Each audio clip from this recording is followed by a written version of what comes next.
Hai, Assalamualaikum. Hari ini saya nak berkongsi resepi biskut kelapa. Kita masukkan margarin dan gula.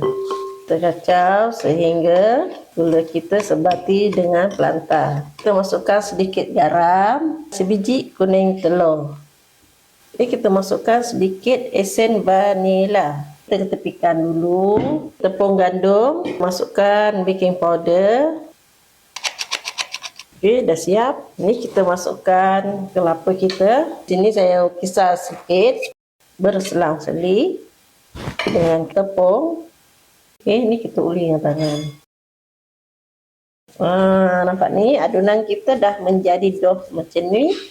Kita peratkan dia selama 20 minit ya.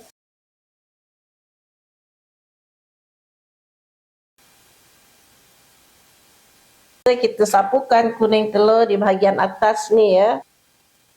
Kita bakar 20 minit 170 darjah Celsius ya. Okey, biskut kita dah pun siap masak ya. Selamat mencuba.